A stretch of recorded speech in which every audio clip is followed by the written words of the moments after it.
আর ভালো লাগছে না।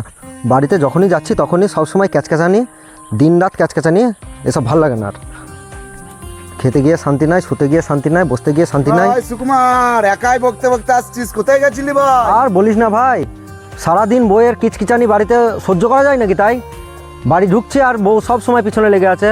আজকে যাব মোড়লমশাইয়ের বাড়ি যাব, আজকে এর একটা বিহিত করবই আমি, আজকে আমি ডিভোর্স নিয়েই ছাড়বো। একদম ঠিক ডিসিশন নিয়েছিস ভাই। আমি এখন বিন্দাস, তার জন্য এইরকম তোর মতন ঘটনা আমারও হতো। আমি এখন বউকে ডিভোর্স দিয়ে না, আমি দেখ এখন বিন্দাস রে ভাই। তুই একটা, আমিও আজকে ডিভোর্স নিয়েই ছাড়বো। ঠিক আছে, পরে দেখা হবে ভাই। হ্যাঁ ভাই। মোড়ল মশাই, মোড়ল মশাই,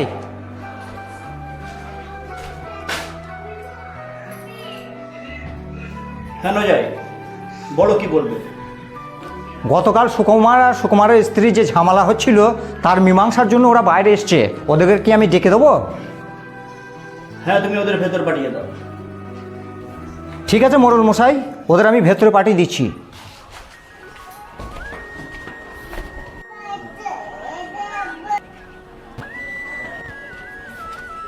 এই, তোমরা ভেতরে যাও, মোড়ল মশাই তোমাদের ডাকছে।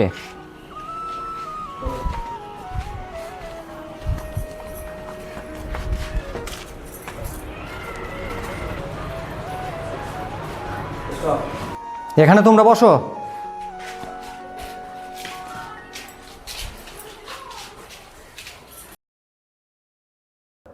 তোমারই নাম সুখময় মণ্ডল, আর এটাই তোমার স্ত্রী, তাই তো?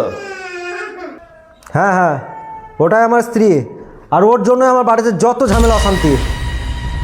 ও আচ্ছা আচ্ছা, তাহলে তোমার এই স্ত্রীর জন্য যত বাড়িতে অশান্তি, তাই তো? আচ্ছা, তোমার নামটা কি? আমার নাম অন্তরা মণ্ডল। আচ্ছা অন্তরা, তোমাদের অশান্তির কারণটা কি আমি জানতে পারি? মোড়ল মশাই, আমাদের অশান্তির কথা আর কি বলবো। বাড়িতে চাল নেই, ডাল নেই, কোনো সবজি নেই, কোনো খাবার নেই। বাড়িতে আমার দুটো ছেলে মেয়ে, ছোটো ছোটো বাচ্চা, তাদেরকে কি খেতে দিতে হবে এসব জানে না। সারাদিন চায়ের দোকানে আড্ডা মারে, আর বাড়ি এসে বলবো খেতে দাও, তাহলে আমি খাবারটা কোথা থেকে দেবো? সুখময়, এখন যা শুনছি তাতে দেখছি তোমার স্ত্রী নয়, তোমাদের সংসারের অশান্তির জন্য তুমিই দায়ী। কারণ আমরা সকলেই জানি সংসার সুখের হয় রমণীর গুণে। কারণ একজন রমণী সে চায় তার ছেলে মেয়ে স্বামীকে নিয়ে একটা সুন্দর সংসার গড়ে তুলতে। সে নিজে আধ পাটা খেয়ে তার ছেলে মেয়ে তার স্বামীকে সে পেট ভরে খাওয়ায়। সংসারের অভাব অনটন থাকলেও সেটা সে মুখ বুঝে সহ্য করে। আর তুমি দিনের পর দিন কাজ না করে আড্ডা মারছো কেন? এখন মাঠে কাজ চলছে, পাট কাটা, ধান রোয়া, 500 টাকা মজুরি। তুমি যদি প্রতিদিন 500 টাকা ইনকাম করতে পারো, সেখান থেকে 200 টাকা সংসারে খরচ করবে, হাত খরচের জন্য তুমি 50 টাকা রাখবে, এবং 250 টাকা তুমি সেটা রেখে দেবে। কারণ প্রতিদিন কাজ হবে না, ছেলে মেয়ে স্ত্রী তোমার শরীরে অসুস্থ হতে পারে, সেখানে ট্রিটমেন্ট করানোর জন্য বা কিছু সঞ্চয় করে রাখতে হবে। তাই তোমাকে বলছি, তুমি আগামীকাল থেকেই প্রতিদিন কাজে যাবে, যে টাকাটা ইনকাম করবে সেই টাকাটা তুমি তোমার স্ত্রীর হাতে তুলে দেবে। তাতে তোমার সংসারে কোনো অভাব অনটন থাকবে না, আর তোমাদের স্বামী স্ত্রীর মধ্যে কোনো অশান্তি হবে না। ঠিক আছে? তাহলে কাজ থেকেই তুমি কাজে লেগে পড়ো।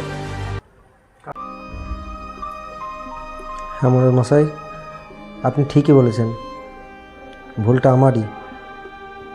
আমি বাড়িতে খেতে পড়তে দিতে পারি না, কাজে যাই না, বাড়ির বউ ছেলে মেয়েকে দেখি না, ওর জন্য আমার সংসার এত অশান্তি। তবে আজ থেকে আমি আর এই ভুলটা করব না। কাল সকাল থেকে আমি কাজে যাব, আমি আমার বউ ছেলে মেয়েকে দেখব। অন্তরা, আমাকে তুমি ক্ষমা করে দিও। আমি আজ পর্যন্ত যা কিছু করেছি, যা কিছু ভুল কাজ করেছি তোমার কাছে, আমাকে তুমি মাফ করে দিও। অনেক রাগের মাথায় অনেক কোটি কথাও বলে ফেলেছি, সেগুলো আমাকে ক্ষমা করে দিও। ছি ছি, তুমি কি বলছো? তুমি তো আমার স্বামী, ভুল তো মানুষ মাত্রই হয়। তুমি যে তোমার ভুল বুঝতে পেরেছো, আমি এতেই অনেক খুশি। সুখময়, তুমি যে তোমার ভুল বুঝতে পেরেছো, এতে আমি আনন্দিত। তোমরা বাড়ি যাও, ঠিকমতো কাজ করো, স্ত্রী ছেলে মেয়ে নিয়ে একটা সুন্দর সংসার গড়ে তোলো, এটাই আমি চাই। আসছি তাহলে, নমস্কার। হ্যাঁ এসো বাবা।